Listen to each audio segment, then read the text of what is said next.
ያዕቆብ መልእክት ምናልባት አንዳንድ ጊዜ በአዲስ ኪዳን ውስጥ መቀመጡ ራሱ በጣም የሚያስገርም ነው። ለምን አንዳንድ ሰዎች የአዲስ ኪዳኑ አሞጽ ይሉታል ያዕቆብን። በጣም ነቢያዊ ነው ጽሁፉ። የብሉይ ኪዳንን ነቢያት ትኩሳት የያዘ ነው በጣም እና እንደ ነቢዩ አሞጽ፣ በተለይ አሞጽን ታውቁታላችሁ። ስለ ፍትህ የሚናገር ነው። ጠንካራ ነቢይ ነው።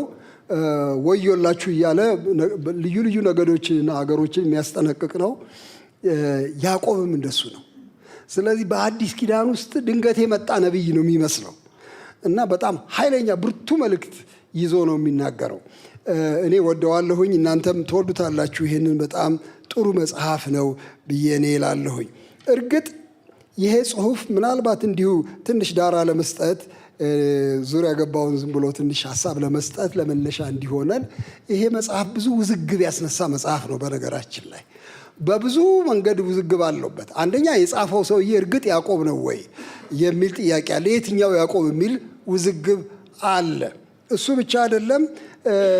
ሌላ በጣም ብዙ ጊዜ የሚነገረው ውዝግብ ይሄ በቀኖና ውስጥ መካተት አለበት የለበትም በሚል ብዙ አባቶቻችን ተነታርከውበታል። በዚህ ጉዳይ ላይ በ66ቱ መጽሐፍ ውስጥ ይግባ አይግባ የሚል ጭቅጭቅ ነበረበት እና ቀኖና ውስጥ የተካተተው በኋላ ቆይቶ ነው። ስለዚህ አንዱ ውዝግብ እሱ ነበር። ይሄ እዚያ ውስጥ መግባት የለበትም ለብቻው ይነጠል የሚባል አስተሳሰብ የነበራቸው ነበሩ።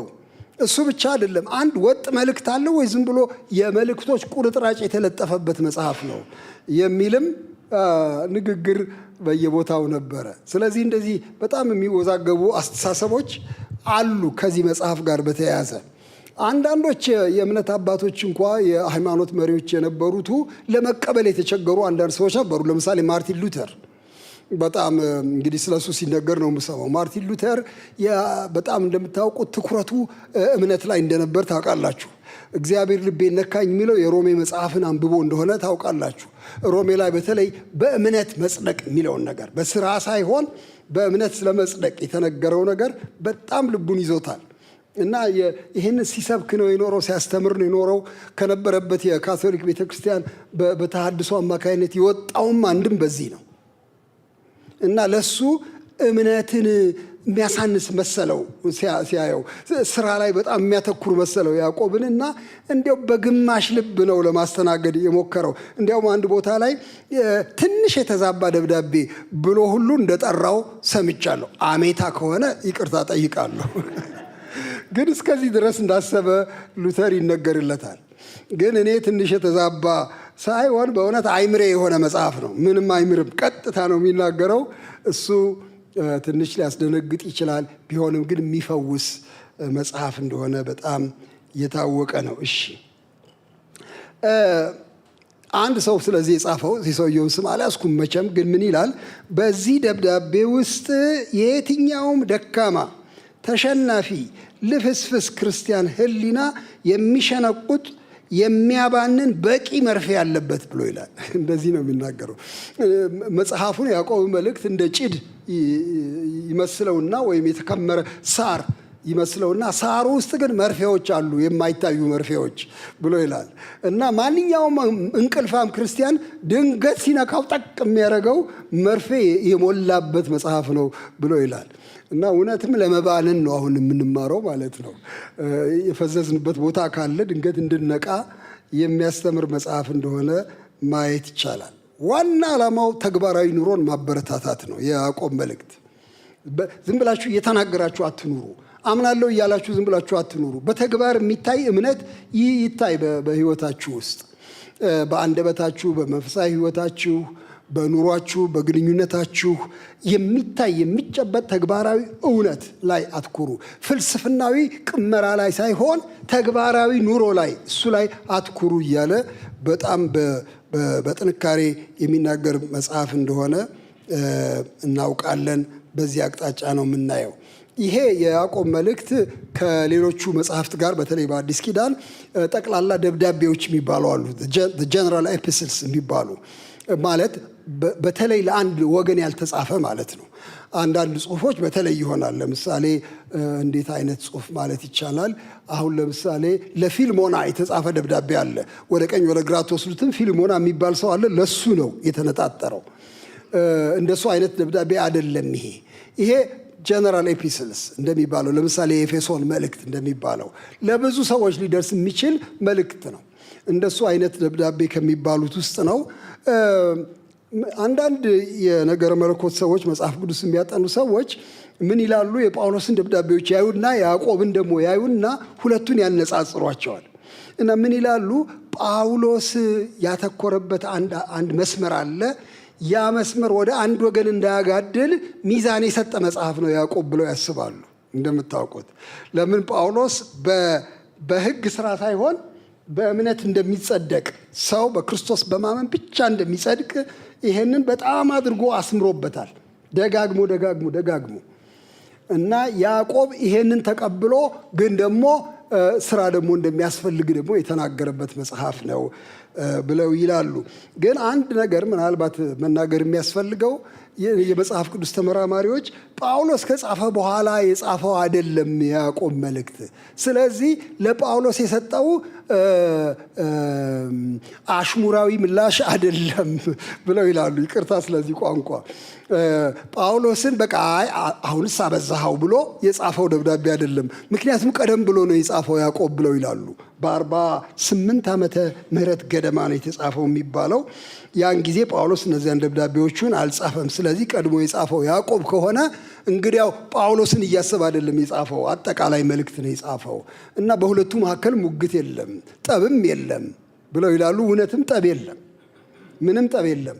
እኛ ካላጣላናቸው በስተቀር እምነትና ስራ ጠብ የላቸው። ያዕቆብና ጳውሎስም ጠብ የላቸው።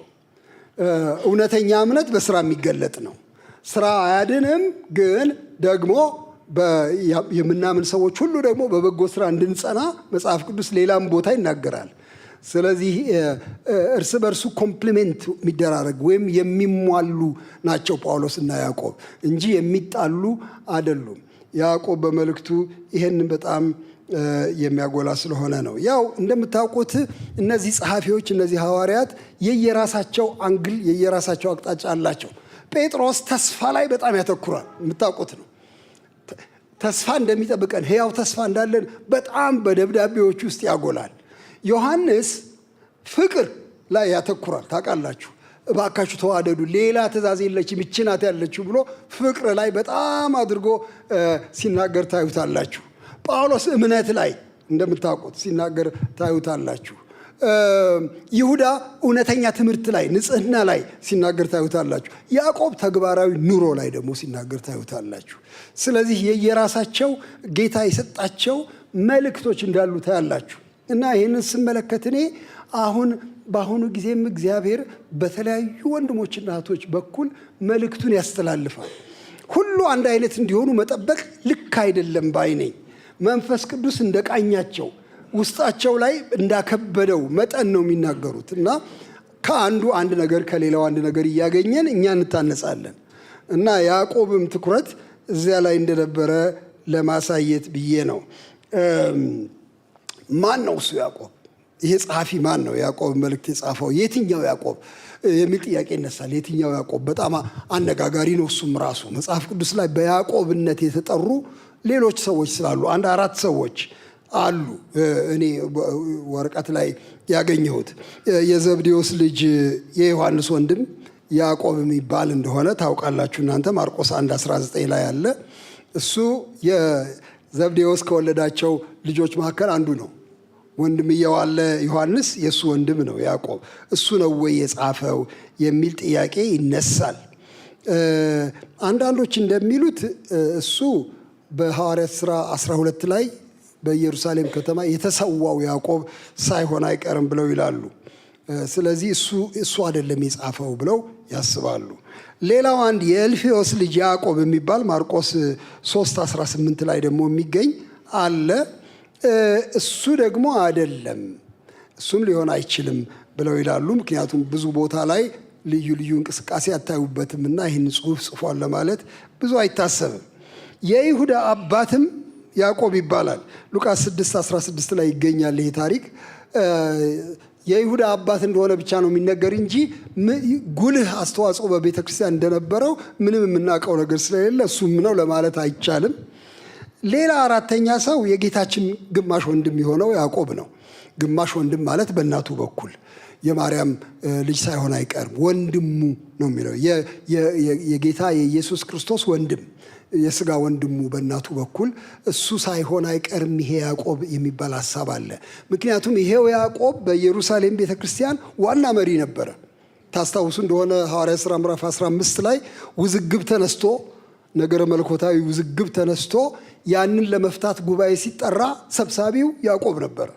ስለዚህ ሁነኛ ሰው ነበረ ያዕቆብ ማለት ነው በኢየሩሳሌም በነበረችው ቤተ ክርስቲያን፣ በአይሁድ መካከል በነበረችው ቤተ ክርስቲያን። ስለዚህ ምናልባት ይሄ ደብዳቤ አጻጻፉም እዚያ ላይ እንደሚናገረው ለተበተኑ ለ12ቱ ወገኖች ስለሚል ለአይሁድ በጣም የተሰጠ ሐዋርያ እንደነበረ የሚያሳይ ነውና የጻፈው እሱ ሳይሆን አይቀርም የሚል ጥርጣሬ አለ።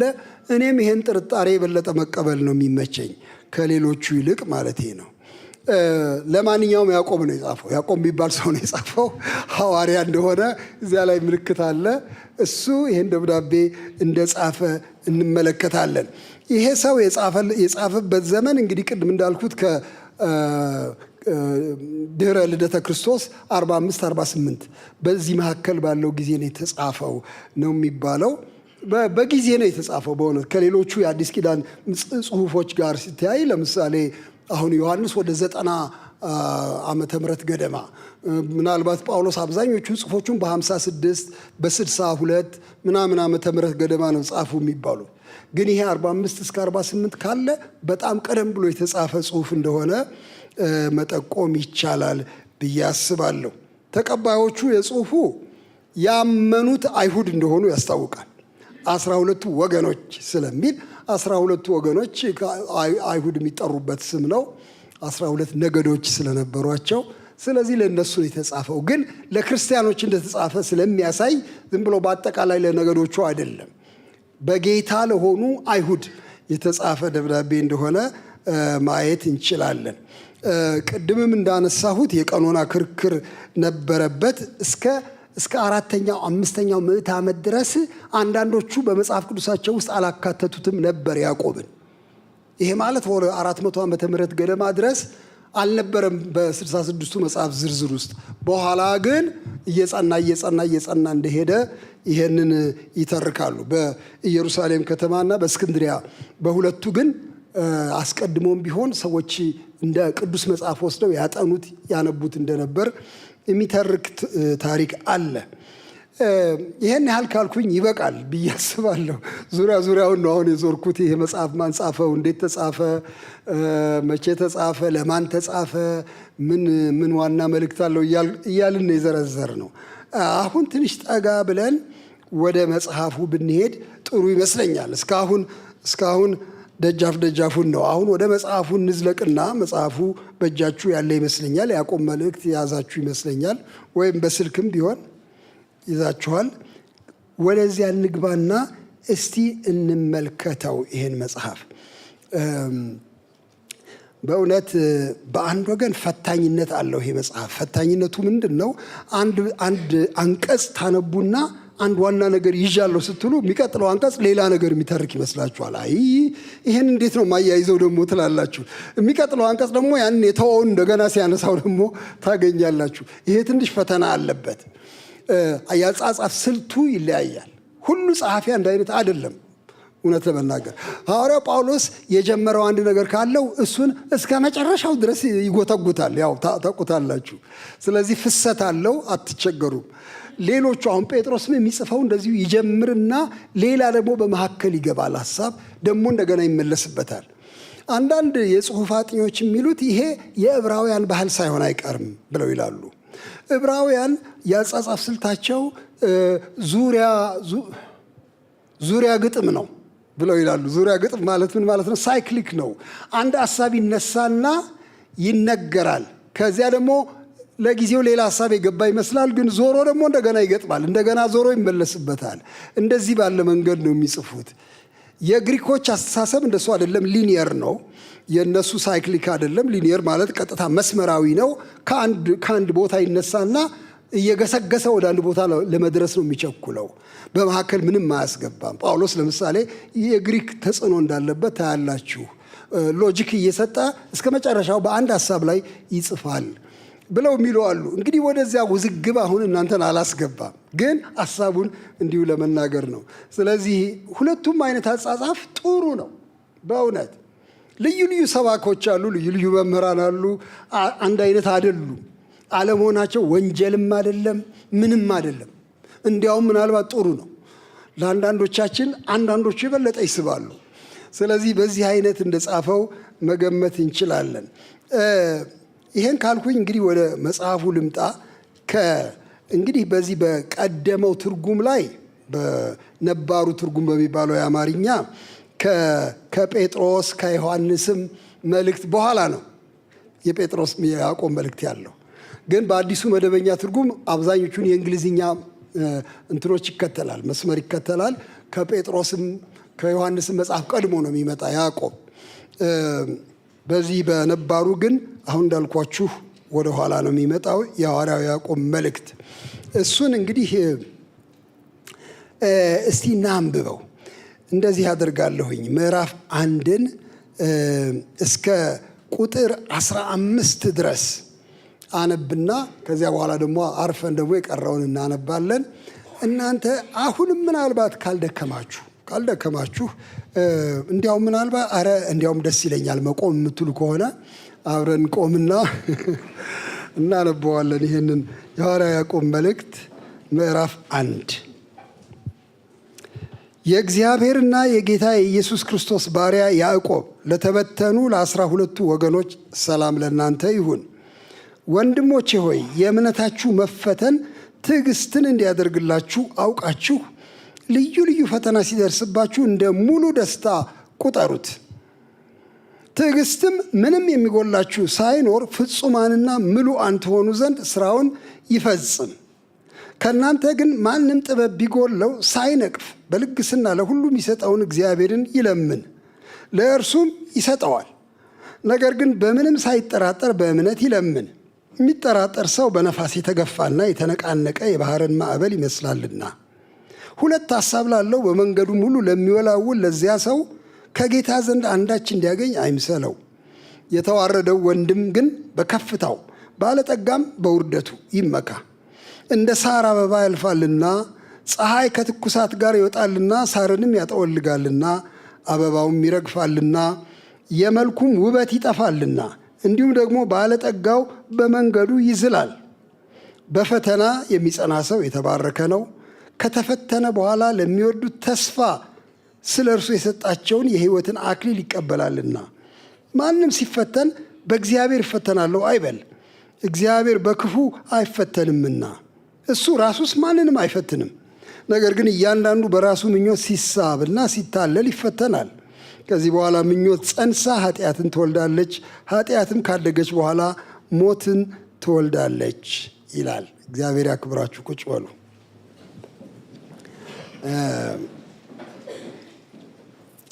ይሄ ወንድማችን ያዕቆብ ራሱን የሚጠራበት ስያሜ እዚያ ላይ በጣም ልቤን ይነካኛል። ልክ እዚያ እንደምትመለከቱት የጌታ የኢየሱስ ክርስቶስ ባሪያ፣ የእግዚአብሔርና የጌታ የኢየሱስ ክርስቶስ ባሪያ ብሎ ይላል። የሁለቱ ባሪያ ብሎ ራሱን ይጠራል። የአባትም የልጅም ባሪያ ነኝ ነው የሚለው ራሱን። በተለይ የጌታ ኢየሱስ ክርስቶስ ባሪያ ማለቱ ምናልባት የመጽሐፍ ቅዱስ ሰዎች እንደሚሉት የማርያም ልጅ ከሆነ ይሄ ያዕቆብ በግማሽ ወንድምነት ካለው ከኢየሱስ ጋር የሚያስገርም ነው በጣም። ይሄ ማለቱ ትልቅ ትህትና ነው። ኢየሱስን ጌታ ብሎ ማለቱ፣ እኔ ያንተ ባሪያ ማለቱ ወንድሙን እንደዚህ ካለ የሚያስገርም ነው። መለኮትነቱ ገብቶታል። ከሱ ጋር የሚጣቀሰው ከማርያም ጋር ባለው ግንኙነት ብቻ እንደሆነ ገብቶታል። ስለዚህ ኢየሱስ ክርስቶስን ያጌተያል፣ ጌታ ያረጋል፣ ትልቅ ያረጋል፣ ያሞግሳል።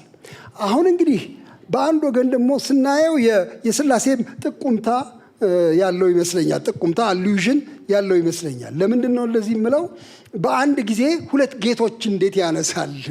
አባቱንም ጌታ እያለ ልጁንም ጌታ እያለ ራሱን እንዴት ባሪያ ያደርጋል ስንል እንዲያው በጣም ብዙ ክርክር አለ። አሁን እንደምታውቁት እናንተ ሥላሴ የሚለው ቃል መጽሐፍ ቅዱስ ውስጥ የለም፣ እንዲህ አይነት አስተሳሰብ በኋላ የመጣ ነው እየተባለ ብዙ ይባላል።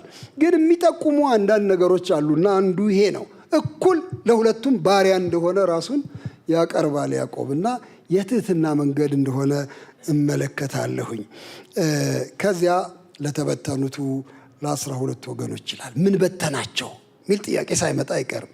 ምን ይበትናቸዋል 12 ወገኖች? ብዙ የሚያሻማ አይመስለኝም። በስደት ምክንያት የተበተኑ ናቸው። ስለዚህ አማኞች ናቸው ማለት ነው። በዚህ አካባቢ የተነሳ በክርስቲያኖች ላይ የተነሳ ስደት በየአገሩ እንዲበተኑ አድርጓቸዋል። ግን የእስራኤልም ወገኖች ናቸው፣ የጌታም ወገኖች ናቸው በሌላ መንገድ እና ለነሱ የሚጽፈው ደብዳቤ እንደሆነ ታያላችሁ። አንድ በጣም እኔ ያላስተዋልኩት በኋላ አንድ ጸሐፊ ግን ልብ ያለው ደጋግሞ የሚያነሳው ራሱን ወንድሞቼ እያለ ነው። ሰዎቹን ሲጠራቸው ወንድሞቼ፣ የኔ ወንድሞች ሆይ እያለ ነው። እሱን መቁጠር ጀመርኩኝ እኔ እና በጣም ለካ ብዙ ቦታ ብሎታል ይሄ ወንድሞቼ የሚለውን ነገርና እሱን እንዲያው ብናየው ጥሩ ነው።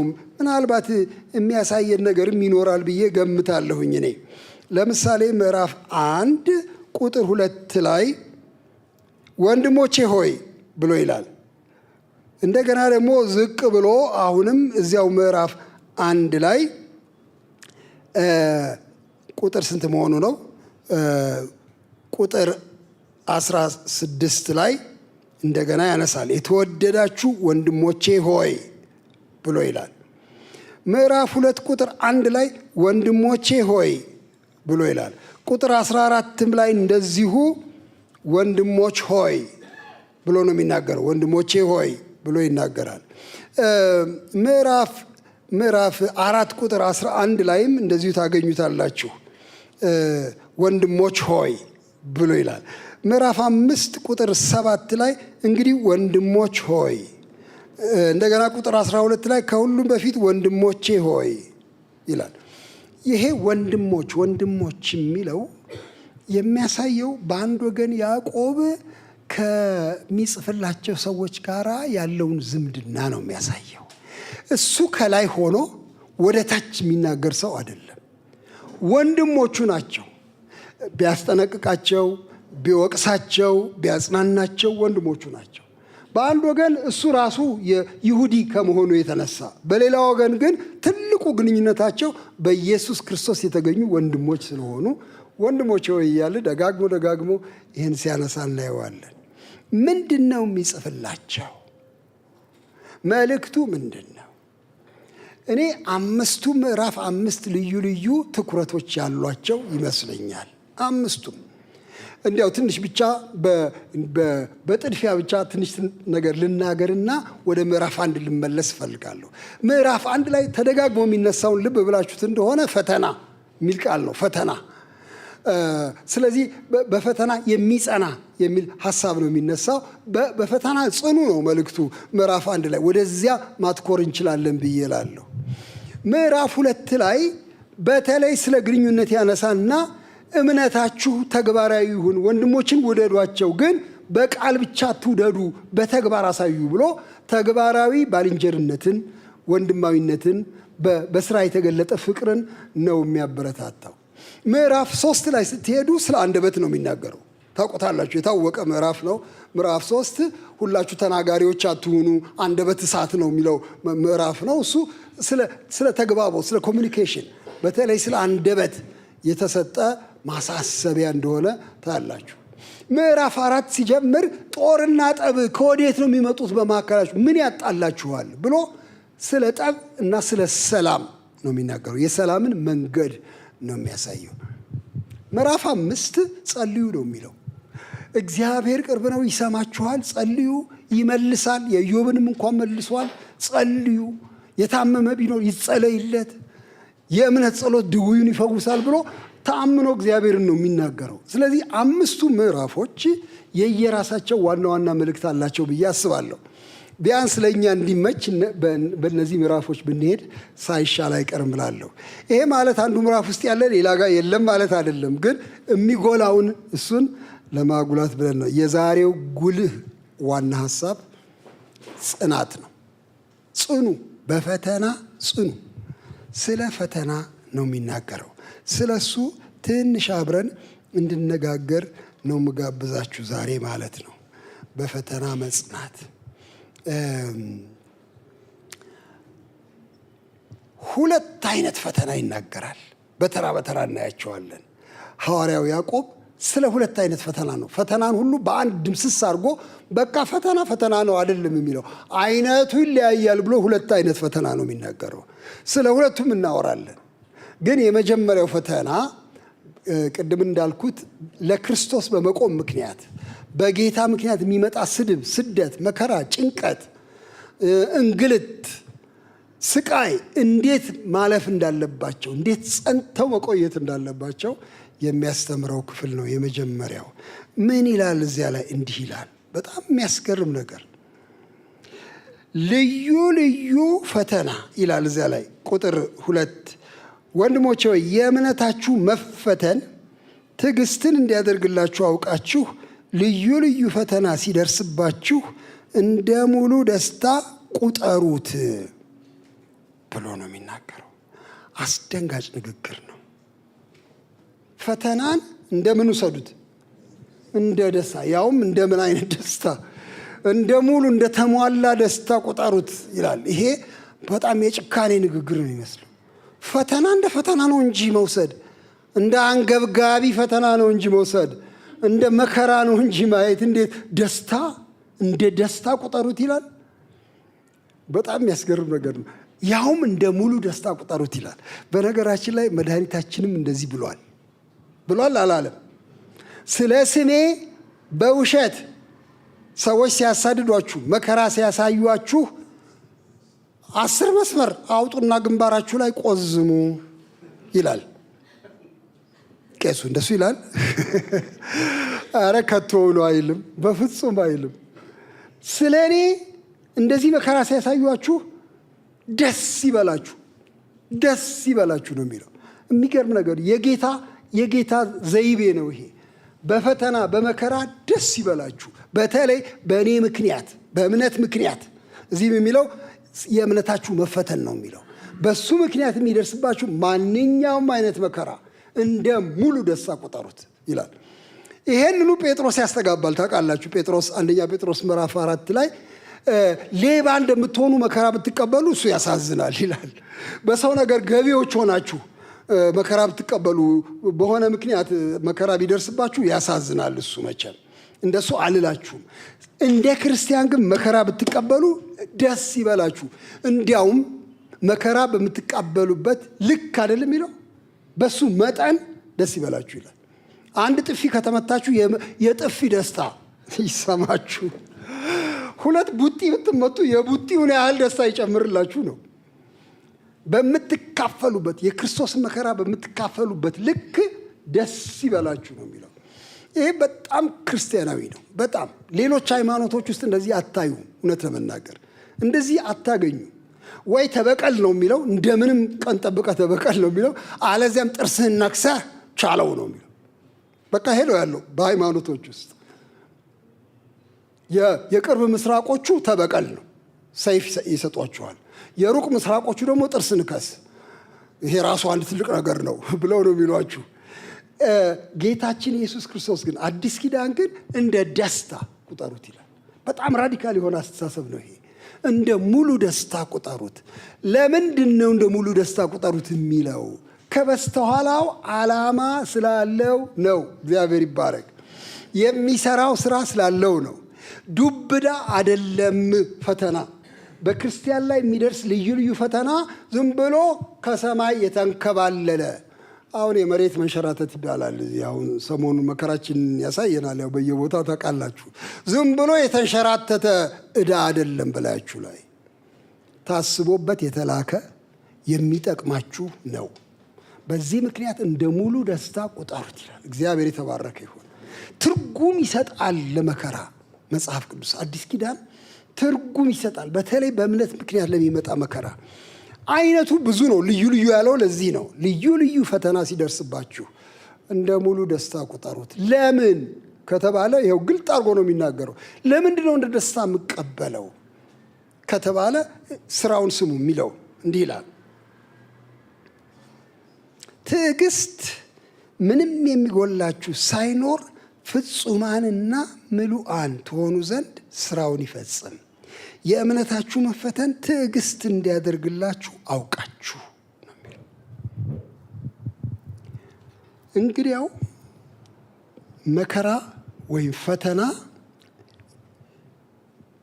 የሚያመርተው ምርት አለው። ምርቱ ምን ይባላል? ትዕግስት ይባላል። ትዕግስት ይባላል። ትዕግስት ለካ ሜዳ ላይ አይገኝም። አይገርምም? አንድ የኔ አለቃ ነበረ እና ሲያስቀኝ ነበር በጣም። መኪና እየነዳ ሰውየው መኪና እየነዳ ሰዎች በጣም ቀኝ ያጋፉታል። በጣም መብራት ያስቆመዋል። ቸኩሏል። በጣም መድረስ ይፈልጋል። ጥሶ ሁሉ መሄድ ይፈልጋል። እና እዚያ ቆሞ ጌታ ወይ እባክህ ትዕግስት ስጠኝ፣ እባክህ ትዕግስት ስጠኝ ብሎ ይለምናል አለ። ትዕግስት እንግዲህ ትዕግስት ማለት እዚያው ላይ መቆየት ማለት ነው። እዚያው መቆየት ማለት ነው። ጥሶ አለመሄድ ማለት ነው። እና ለካ የሚለምነው እየተሰጠው ነው። በመሰረቱ እየተሰጠው ነው። ጣስልኝ አብራልኝ አይደለም ልመናው፣ ትዕግስት ስጠኝ ነው። እንግዲህ ትዕግስት ምርት ነው። በመከራ ውስጥ የሚመረት ምርት ነው። አይመጣም። እቤታችሁ ቁጭ ብላችሁ ትዕግስት አይሰጣችሁ። እንደዚህ የምታስቡ ሰዎች ጌታ ወይ ፓኬጆች ይፈልጋሉ። አንዱ የትዕግስት ፓኬጅ ነው። ላክልኝ በጣም ብዙ አይሰጥም። ቤት ውስጥ ቁጭ ብሎ በፈተና ውስጥ ነው ያ የትዕግስት ምርት የሚመረተው። ስንፈተግ ነው፣ ስንጨነቅ ነው። እና አንዳንዴ ጸሎቶቻችን በጣም የሞኝ ነው የሚመስሉት። ባንለምነው ይሻላል። በእውነት ትዕግስትን ስጠኝ ጌታ ሆይ ትዕግስት ስጠኝ ካልን የሚያስታግሰውን ነገር ወይም ትዕግስት የሚሻውን ነገር ፊታችን ያመጣል እና ትዕግስትን ያመጣላችኋል። ይሄንን ስለሚያደርግ ነው እንደ ደስታ ቁጠሩት የምለው። ጸሎታችሁን ይመልስላችኋል። እናንተን ታጋሽ ሰዎች አድርጎ ይለውጣችኋል። ይሄንን እንደ ቀላል አትቁጠሩት። ሀብት ነው። የትዕግስት ሀብት ታገኛላችሁ በመከራው ስታልፉ ነው የሚለው። ብዙ ሰው የለውም ይሄ ሀብት፣ ብዙ ሰው የለውም። በእውነት የሚታገሱ ሰዎች ስናይ እየተገረምን አቤት አቤት እንዴት ቻለችው እንዴት ቻለው እንላለን እንጂ እኛ ይሄ ሀብት ብዙ ጊዜ የለንም።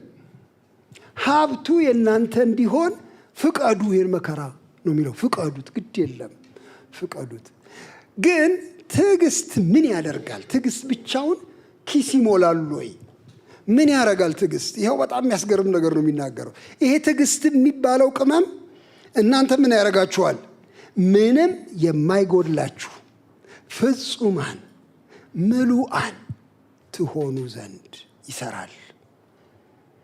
ለካ አስፈላጊ ቅመም ነው። በመንፈሳዊ ግንባታ ውስጥ አስፈላጊ ቅመም ነው ለካ ትዕግስት።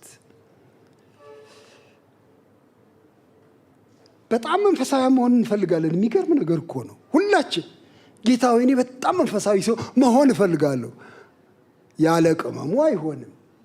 ቅመሙ ነው ይሄ ለካ መከራ ሲመጣ ትዕግስትን እየሰራ ትዕግስት ደግሞ እኔን ወደ ፍጽምና ወደ ምሉዕነት ይወስደኛል ማለት ነው። ይገነባኛል፣ ያንጸኛል፣ ቆሻሻን ያራግፋል፣ ወደ ፍጽምና ወደ ብስለት ያመጣኛል፣ ወደ ምሉዕነት ያመጣኛል። ድንገት ስፈተሽ ማይሆን ነገር እንዳላደርግ እኔን እየቀመመ ይሰራኛል። ስለዚህ ጥቅም ነዋ ነው የሚለው ያዕቆብ። ጥቅም እኮ ነው። እንዲህ አይነቱን ተቀበሉት። በመከራ ውስጥ ጽኑ፣ በፈተና ውስጥ ጽኑ፣ ምክንያቱም ይሄ ዋጋ አለው ብሎ ይሄንን ይናገራል። እግዚአብሔር የተባረከ ይሁን እና ምን ይላል ሲናገር? በፈተና የሚጸና ሰው የተባረከ ነው የሚለው ቁጥር 12 ላይ የተባረከ ነው። ስለዚህ የተረገመ አይደለም ፈተና በላዩ ላይ የሚያልፍ ሰው። በተለይ የሚጸና ከሆነ የተባረከ ነው። እግዚአብሔር የባረከው ሰው ነው። እንደሱ ለማለት በጣም ነው የምደነግጠው፣ ምፈራው። አሁን መከራ የሚደርስባቸው ለጌታ የሚሰቃዩ፣ የሚታሰሩ፣ የሚደበደቡ፣ እድገት የሚከለከሉ ሰዎች የሚያንጓጥጧቸው፣ ቤት ኪራይ የሚከለክሏቸው፣ የሚያስወጧቸው፣ የሚያባርሯቸው፣ የሚንቋቸው፣ ትዳር እንዳይኖራቸው የሚደረግበት ሌላ በጣም ብዙ ተንኮል ሁሉ ሲደርስ ከንፈር መምጠጥ ነው የሚቀናኝ። አዝንላቸዋለሁ እንጂ እንደ ደስታ ለመቁጠር ይቸገራለሁ። ግን ይቀምማቸዋል ነው የሚለው። ይቀምመናል ሁላችንም። ስለዚህ የመባረክ መንገድ ነው። በአሁኑ ዘመን መባረክ መንገድ እንዴት አይነት ነገር ነው! በጣም የራቀ እኮ ነው አሁን መባረክ የሚባለው ሀሳብ አይደለም። በጣም እኮ የራቀ ነው። ጌታ ባረከው እኮ ማለት ሌላ ነገር ነው። አሁን ሌላ ነገር ነው። ባረከው ማለት ሌላ ነገር ነው። የሆነ ባረከው ይላል። ይሄ ምን አድርጎ ነው የባረከው? ምሉ አረገው፣ ብፁዕ አረገው፣ አይገርምም? ፍጹም አረገው፣ ፈተናው በውስጡ አልፎ እንደዚህ አይነት አረገው ብሎ ይህን እንደ ትልቅ ነገር ያነሳዋል። በፈተና የሚጸና ሰው የተባረከ። ግን አሁን ብቻ አይደለም በረከቱ። ምን ይላል እዚያ ላይ ሲናገር? ተስፋ የተሰጠውን የህይወትን አክሊል ምን ያደርጉበታል? ያገኙበታል። እንዲህ አይነት ሰው አክሊል ተቀባይ ነው። አክሊል ይጠብቀዋል። እና ይሄ መታደል አይደለም ወይ? በፈተና የሚጸና ሰው የተባረከ ነው። ከተፈተነ በኋላ ለሚወዱት ተስፋ ስለሱ የሰጣቸውን የህይወትን አክሊል ይቀበላልና። ስለሚጽኑ በቃ በፈተና እግዚአብሔር ያጽናል።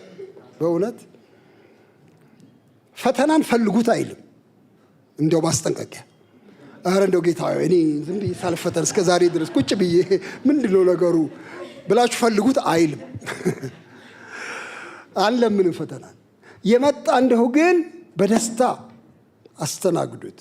ይሄን ስራ ይፈጽም ዘንድ ተውት እኮ ነው የሚለው። ስራውን ይፈጽም አይደል የሚለው? እስቲ ስራውን ይፈጽም በሉ። አዎ አትተናኮሉት ነው።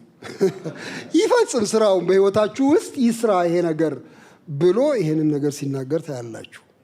እንግዲህ ይሄ በጌታ ምክንያት፣ በጽድቅ ምክንያት፣ በእውነት ምክንያት የሚመጣ ፈተና፣ ልዩ ፈተና አይነቱ ብዙ የሆነ አንዳንድ ጊዜ የጤና ጉድለትም ሊሆን ይችላል።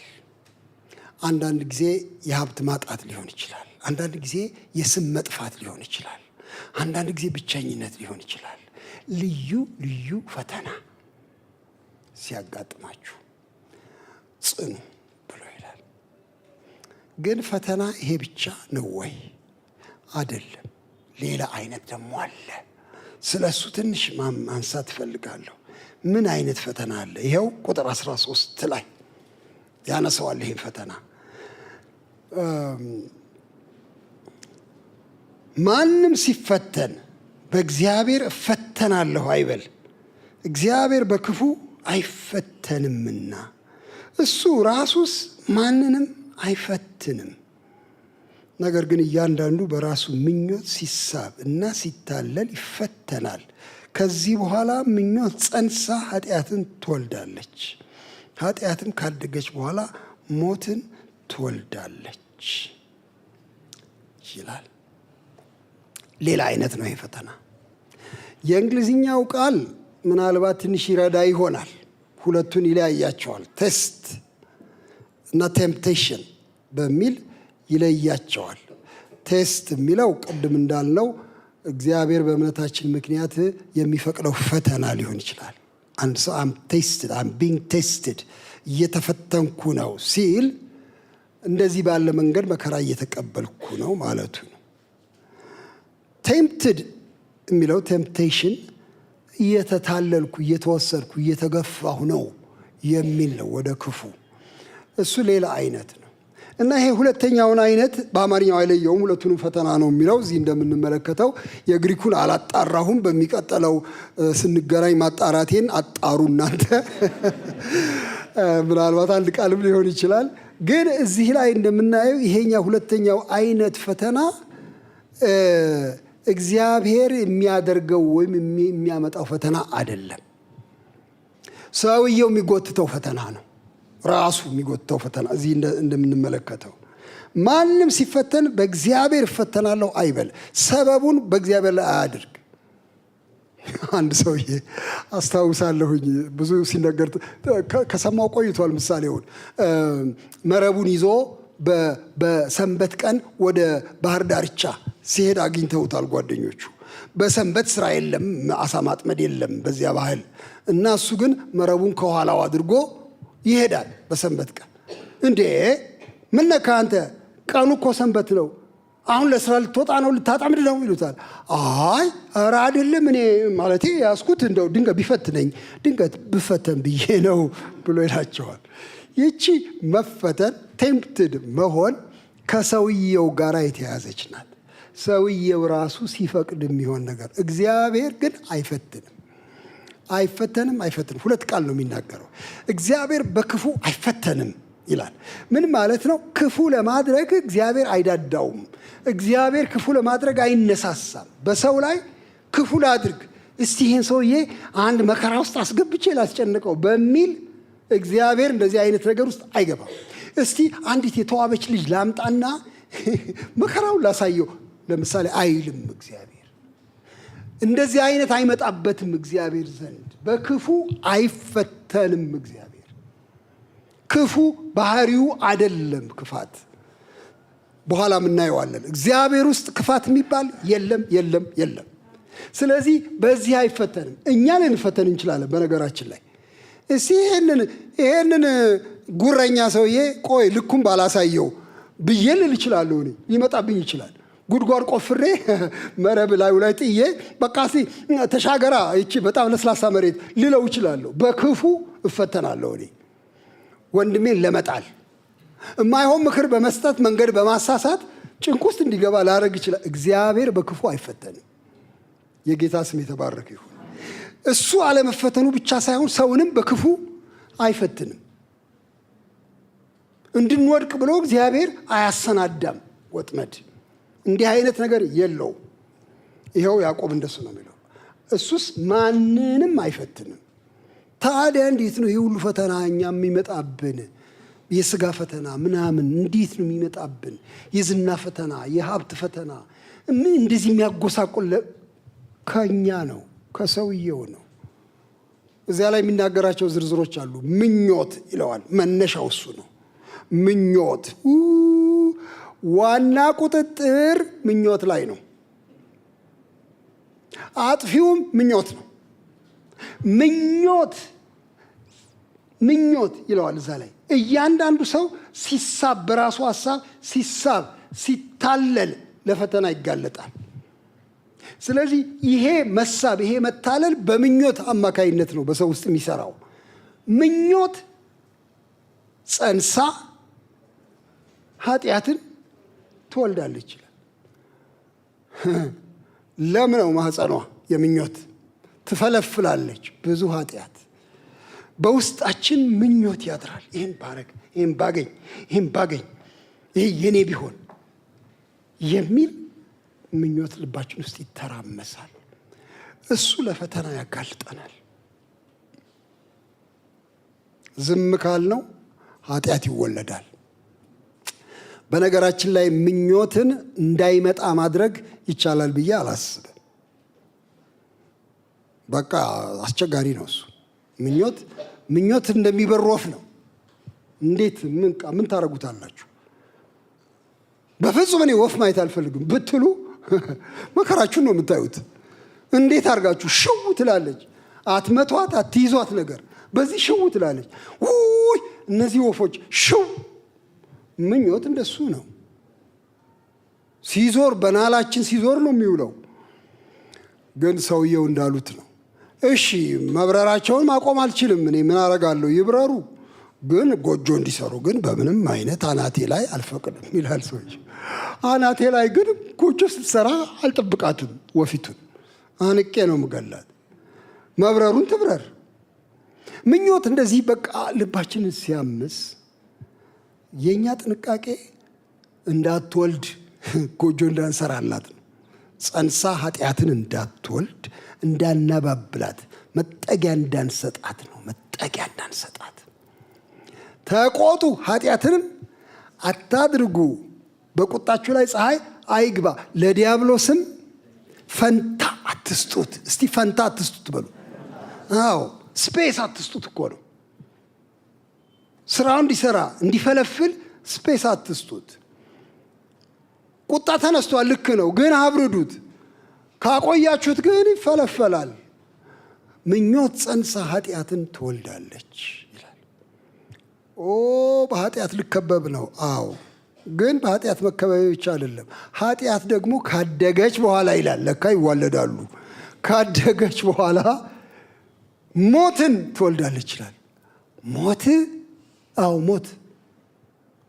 ኃጢአት ሞት ይወልዳል። አዎ አያትየውም ማናት?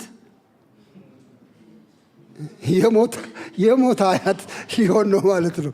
ምኞት ከምኞት ነው የሚጀምረው። ከዚያ ኃጢአት ልጅ፣ ከዚያ ሞት የልጅ ልጅ። እንግዲያው መዋጋት ያለብን ከመነሻው ነው። ከምኞቱ ጋር ነው ትግላችን እንጂ ከኃጢአቱ ጋርም አይደለም። ከኃጢአቱ ጋርም እንጋደላለን። አልፎ ከመጣና ኃጢአት ከሆነ እንጋደላለን። ደም እስከ ማፍሰስ ድረስ ገና ከኃጢአት ጋር አልተጋደላችሁም ይላል የዕብራውያን ጸሐፊ። እንግዲያው ትልቅ ጥንቃቄና ግድያ ያለው ከምኞት ጋር ከኃጢአት ጋር እንደሆነ ታያላችሁ። እንዳንሞት ነው፣ ከጌታ እንዳንለይ፣ ሕይወታችን እንዳይበላሽብን እንደሱ እንድናደርግ ምክር እንዳለ ታያላችሁ። ግን ይህን ፈተና ለመቋቋም እንችላለን ወይ ነው አሁን ጥያቄው። እንዴት ይቻላል? የመጀመሪያውን ፈተና ቅድም ስናወራ ነበር። አሁን ሁለተኛ ፈተና አለ። እንዴት ነው የምንቋቋመው? እንዴት ነው የምናልፈው? እኔ እነሱን ትንሽ ላነሳና በዚያ ልደመድም ነው የምፈልገው። ያለ ሁለቱም የፈተና አይነት የምናልፍባቸውን መንገዶች የተናገረ ይመስለኛል ያዕቆብ እዚያ ውስጥ። የመጀመሪያው አይታችሁ እንደሆነ ጥበብ ይለምን ብሎ ይለናል። ከየት አመጣው ይሄ ጥበብ ልመና? ምን ይሰራል? ሰው ሲፈተን እንዴት ጥበብ ይለምናል? ይልቅ አውጣኝ ይበል እንጂ። አይ አይደለም፣ ጥበብም ያሻል። የእግዚአብሔር ጥበብ ያስፈልጋል። በፈተና ውስጥ የሚያጸና የእግዚአብሔር ጥበብ ያስፈልጋል። እዚያ ላይ ማንም ጥበብ ቢጎለው ከእናንተ ሳይነቅፍ በልግስና ለሁሉ የሚሰጠውን እግዚአብሔርን ይለምን ይላል። እንዴት ደስ ይላል! ይሄ በጣም እንዴት ልውጣ ጌታ ሆይ ከዚህ ፈተና? እንዴት ላምልጥ? በምን ልቻለው ስል ልቡናዬን በሰማያዊ ጥበብ ግስም አድርጎ ሲሞላ፣ ይሄ እኮ ለዚህ ነው የመጣው፣ ይሄ እኮ ይሄን ያመጣልሃል፣ ይሄ እኮ እንደዚህ ነው ሲለኝ፣ ያን ጥበብ ስቀበል የዓለምን ሳይሆን የጌታን ጥበብ ስቀበል፣ እሺ ጌታ ሆይ የሚል የእሺታ መንፈስ፣ ይሁን ጌታ ሆይ የሚል የመታዘዝ መንፈስ፣ አንተ ካረከው ደስ ይለኛል የሚል የደስታ መንፈስ ይሰጠኛል። እና ለምኑ ጥበብ እግዚአብሔር ይሰጣል ብሎ ይላል። ጥበብ ለሚለምን ሰው ይሰጣል። እግዚአብሔር ይመስገን። ይሄ ተስፋ ነው በእውነት። እግዚአብሔር ንፉግ አይደለም፣ በልግስና ይሰጣል ለሚለምነው ሁሉ። በጥርጥር አትለምኑ ብቻ ነው የሚለው ያዕቆብ እዚህ ላይ የሚናገረው። ስለ እምነት አይናገርም የሚል ሰው ካለ ያዕቆብን ስለ እምነት ይናገራል። አንዳንዶች ያሙታል። ስለ ስራ ነው ያዕቆብ የሚናገረው፣ እምነትን አያውቅም። ኧረ አለ ይኸው ሳይጠራጠር በእምነት ይለምን ብሎ ይላል። እምነት ያስፈልጋል ለልመና። ጌታ ሆይ አንተ ባለጠጋ ነህ፣ አንተ ካለህ አንደኛ፣ ሁለተኛ ንፉግ ካልሆንክ መስጠት የምትወድ ከሆነ፣ ሶስተኛ እኔ ደግሞ ከሌለኝ እና ምለምንህ ከሆነ እንግዲያው ለምን አትሰጠኝም? ሳይጠራጠር ይለምን፣ እግዚአብሔር ይሰጠዋል ለዚህ ሰው ብሎ ይላል። እና በመከራ ውስጥ የሚያጸና ጥበብ፣ የእግዚአብሔር ጥበብ፣ የእግዚአብሔር ምክር እንዳለ ያሳያል። ይሄ ግን ብቻ አይደለም። አንድ ሌላ ምክርም ይሰጣል። በተለይ ለመጀመሪያው አይነት ፈተና ይመስለኛል ቁጥር 9 እስከ 11 ውስጥ እኔ ከሱ ጋር ነው የማያይዘው። የተዋረደው ወንድም ግን በከፍታው ባለጠጋም በውርደቱ ይመካ ይላል። ይህቺ አንድ ጥበብ ናት። ለምሳሌ የተዋረደ ወንድም ካለ፣ ዝቅተኛ ኑሮ ያለው ካለ፣ ጎስቋላ ሰው ካለ፣ ጤና የሌለው ሰው ካለ፣ የተጎዳ ሰው ካለ ይመካበት ይላል። አይገርምም? በውርደቱ ይመካ። የተዋረደው በከፍታው ማን ነው? አዎ በከፍታው፣ ባለጠጋም በውርደቱ ይመካ ይላል። አስደናቂ ነገር ነው። ምን ማለት ነው? ብዋረድም ብጎሳቆልም ፈተና ቢደርስብኝም ነገር ግን እኔ የእግዚአብሔር ልጅ ነኝ። እኔ የሌለኝ ይመስላል፣ ባለጠጋ ነኝ። እኔ የተዋረድኩ መስላለሁ፣ ግን የከበርኩ ሰው ነኝ በሚል ይመካ። በእግዚአብሔር ማለት ነው። ጠቢብ በጥበቡ አይመካ፣ ኃያልም በኃይሉ አይመካ፣ ባለጠጋም በብልጥግና አይመካ። የሚመካ ግን በእግዚአብሔር ይመካ ይላል። እና ይቺ የትምክህት መንገድ በጣም ጥሩ ናት፣ እረፍት የምትሰጥ ናት። ስለዚህ ሲሰድቧችሁ ወይም ሲያንቋሽሻችሁ በጌታ ምክንያት ያዋረዷችሁ ነው የሚመስለው። አይ የእነሱ ይምሰላቸው እንጂ እየጨመረ የሚመጣ ክብር ነው በላይ ላይ ያለው። አላወቁም፣ ክብር እየጨመሩልኝ ነው እንድንል ያደርገናል። ይቺ ታተርፈናለች። አንድ መዝሙር ነበር፣ የድሮ መዝሙር፣ በዚህ በስብሐት ለአምላክ ማህሌተ እግዚአብሔር መጽሐፍ ላይ ይመስለኛል። ኮከብ ይገኛል ወይ ኮከብ በዘውዴ ላይ፣ ከጌታዬ ጋር ስገናኝ፣ በሰላም ስነቃ ከእረፍቴ ስፍራ፣ ዘውድ አገኛለሁ ወይ ከአምላክ ዘንድ የሚል አንዳንዶቻችሁ ታውቁት ይሆናል። የሚያውቅ ሰው ካለ መቼም የታደለ ሰው ነው እዚህ ውስጥ። እሺ እንደዚህ አለሽ ማህሌተ እግዚአብሔር የሚል የመዝሙር መጽሐፍ ውስጥ ኮከብ ይገኛሉ ይላል። ይህም መዝሙር የዛሬ 50 ዓመት ገደማ ስንዘምር እኔ በአእምሮ ውስጥ ማስበውን ነግራችኋለሁ። ኮከብ ይገኛል ወይ፣ ኮከብ በዘውዴ ላይ፣ ከጌታዬ ጋር ስገናኝ፣ በሰላም ስነቃ ከእረፍቴ ስፍራ፣ ዘውድ አገኛለሁ ወይ ከአምላክ ዘንድ የሚለውን በዘመርኩ ቁጥር ያኔ መከራ በጣም ብዙ ነበር፣ ስደት ነበረ። ይሄ ማለት እኮ ዘውድ ጌታ ይሰጠናል ወደ እሱ ስንሄድ። ጌታ ሲመጣ ዘውድ በአናታችን ላይ ያስቀምጣል አልኩኝ። ግን ዘውዱ ላይ ደግሞ ኮከቦች የሚቀመጡት በተካፈልነው መከራ ልክ ሳይሆን አይቀርም እል ነበር እኔ። መዝሙሩም እንደሱ ነው፣ ኮከብ ይገኛሉ ዘውዴ ላይ ነው የሚለው። እና በኋላ ምን ይመጣብኛል? እኔ አሁን ለምሳሌ ጌታ ኢየሱስን ለመናገር ደጅ ብወጣ፣ ስለ እሱ ስመሰክር አንድ ሰው አግኝቶ በጥፊ ቢያጮለኝ ዘውዴ ላይ ኮከብ ብልጭ የምትል ይመስለኛል። ሁለቴ ቢያጮለኝ 2 ኮከብ ዘውዴ ላይ እያብረቀረቀልኝ ነው ዘውዴን አክሊሌን የሚል ሀሳብ መጣብኝ እና አረሳው። እና ምን ይላል ይሄ? የተዋረደ ወንድም በክብሩ በከፍታው ይመካ። ከፍ ነው የሚያደርጉት ሰዎች እንደዚህ ባለ መከራ ውስጥ ሲያልፍ የሚያዋርዱት ይምሰሉ እንጂ ከፍታ ውስጥ ነው ያለው። እግዚአብሔር ይመስገን። ደግሞ ምን ይላል በኋላ አያይዞ? ባለጠጋ የሆነ እንደሆነ ይሄ ሰው ደግሞ በውርደቱ ይመካ ይላል። አቤት አቤት አቤት! ይሄ በጣም የሚያስገርም ነው። ምን ማለት ነው? አሁን ያለኝ ብልጽግና፣ ይሄ ምድራዊ ብልጽግና አላፊ ጠፊ ነው። አላፊ ጠፊ ነው። የኔ ልኬ መሬት ነው እና በውርደቴ ግን የተሸከመኝ የሚያነሳኝ አምላክ አለ። ስለዚህ የምመካው በብልጥግና አይደለም፣ በውርደቴ ነው የምመካው። ስደክም ያን ጊዜ ኃይለኛ ነኝ እንዳለው ጳውሎስ ማለት ነው። በእኔ ደካማነት ደስ ይለኛል፣ በዚህ መካለሁ፣ የእግዚአብሔር ኃይል በእኔ እንዲገለጥ እንዳለው ብልጥግናው ይሄ አላፊ ጠፊ ነው። በእሱ አልመካም።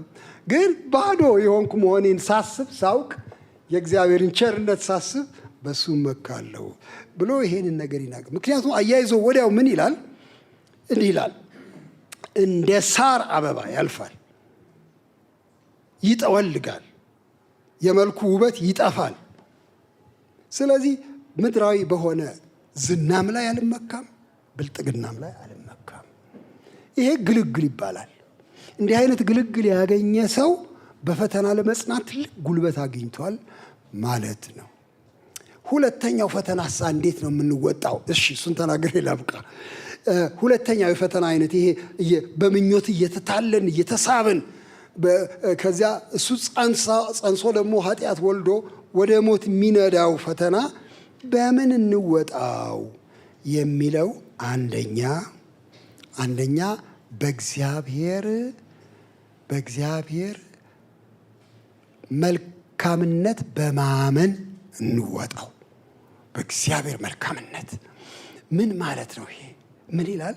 የተወደዳችሁ ወንድሞቼ ሆይ ይላል ቁጥር 16፣ አትሳቱ፣ በጎ ስጦታ ሁሉ ፍጹምም በረከት ሁሉ ከላይ ናቸው፣ መለወጥም በእርሱ ዘንድ ከሌለ፣ በመዞርም የተደረገ ጥላ በእርሱ ዘንድ ከሌለ ከብርሃናት አባት ይወርዳሉ። ለፍጥረቱ የበኩራት አይነት እንድንሆን በእውነት ቃል አስቦ ወለደ።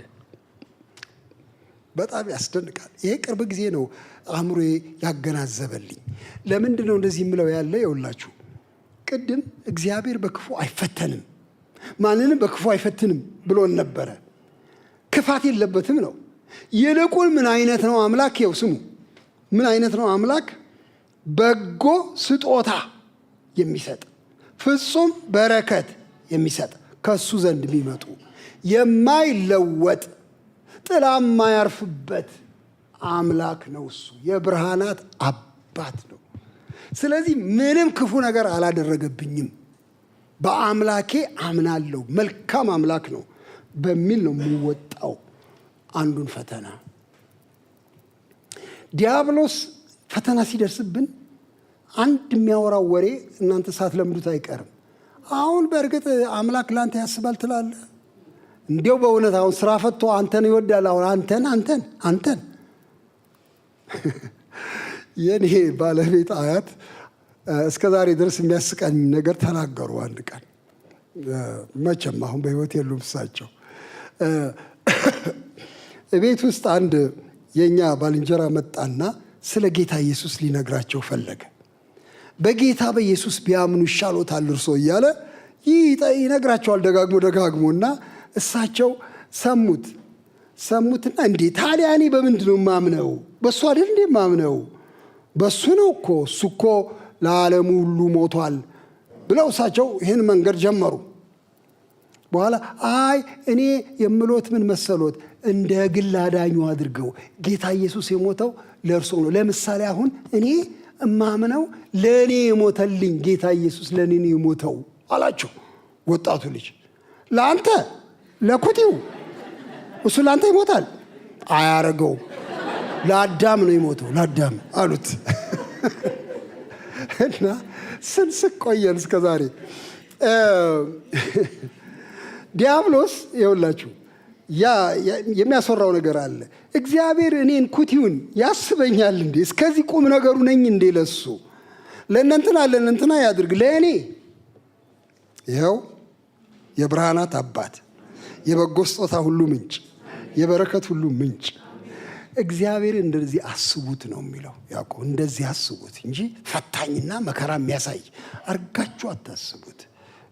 እሱ ጋር መለወጥ የሚባልም እንኳ የለም ነው የሚለው። በጣም የሚገርም ነገር ነው። ብዙ ነገር ይለዋወጣል።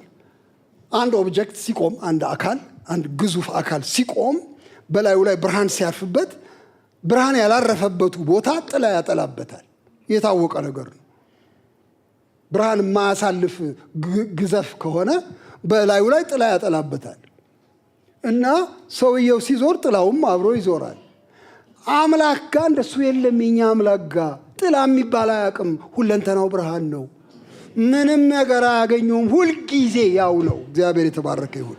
ሁልጊዜ መልካም ነው ብሎ ይሄንን ያዕቆብ ይናገራልና በዚህ ላይ ጽኑ፣ እምነታችሁን በዚህ አጽኑ ብሎ ይላል። ሌላ የፈተና ማምለጫ ቃሉ ነው። እስቲ የእግዚአብሔር ቃል በሉ። የእግዚአብሔር ቃል በጣም ይናገራል።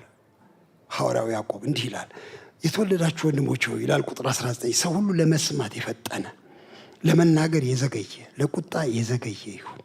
የሰው ቁጣ እግዚአብሔርን ጽድቅ አይሰራምና፣ ስለዚህ ርኩሰትን ሁሉ የክፋትንም ትርፍ አስወግዳችሁ ነፍሳችሁን ማዳን የሚችለውን በውስጣችሁም የተተከለውን ቃል በየዋህነት ተቀበሉ።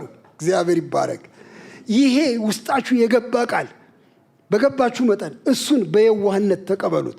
ቀጥሎ ደግሞ ስሙ፣ ቃሉን የምታደርጉ ሁኑ እንጂ ራሳችሁን እያሳታችሁ የምትሰሙ ብቻ አትሁኑ። ቃሉን የሚሰማ የሚያደርገውን ቢኖር የተፈጥሮ ፊቱን በመስታወት የሚያይን ሰው ይመስላል። ራሱን አይቶ ይሄዳልና ይህ የማያደርገው ሰውዬ ወዲያው ምን እንደሆነ ይረሳል። ነገር ግን ነፃ የሚያወጣውን ፍጹሙን ሕግ ተመልክቶ የሚጸናበት ስራንም የሚሰራ እንጂ ሰምቶ የሚረሳ ያልሆነው በስራው የተባረከ ይሆናል። እግዚአብሔር ይባረክ። ስለዚህ ይሄ ፈተና የሚያመሳቅላችሁ ከሆነ የሥጋ ፈተና እያስጨነቀ ማምለጫው መንገድ በቃሉ መሞላት ነው። ተቀበሉ። በውስጣችሁ መሞላት ብቻ ሳይሆን አድርጉት። ደግሞ ሰምታችሁ አድርጉት። ለይስሙላ አታንብቡት። ለይስሙላ ስብከት አታዳምጡ። ለይስሙላ ቃሉን አትናገሩ። ለመኖር አለበለዚያ መስታወት ምንድን ነው ፋይዳው? የመስታወት ፋይዳ ምንድን ነው? ውይ ጥላሸት ማን ነው የቀባኝ? አሁን እዚህ ግንባሬ ላይ አቤት፣ ቆይ በኋላ አጸዳዋለሁ። እንደገና መጥቻ ያዋል ተጨመረ። አሁን ጆሮዬም ሁሉ እኮ ቆሻሻ። ምን አይነት ነገር! እንደዚህ እያላችሁ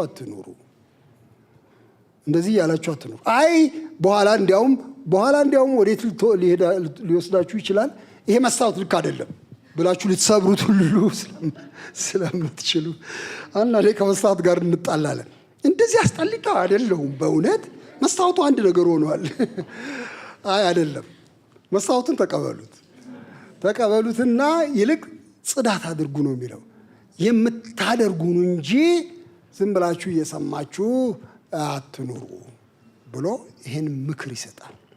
ታመልጣላችሁ፣ ከዚያ ኃጢአት፣ ከዚያ ሞት ታመልጣላችሁ ብሎ ይላል። የመጨረሻ ምክሩ ደግሞ ምንድን ነው? ሃይማኖታችሁ አታላይ አይሁን ነው የሚለው። አታላይ ሃይማኖት ይዛችሁ አትሂዱ። አታላይ ሃይማኖት ማለት ይሄ እዚህ አፍ ከንፈር ላይ ያለ ሃይማኖት አትከተሉ ባካችሁ። ይሄ ታይታ ብቻ ያለበት እሱን አትከተሉ።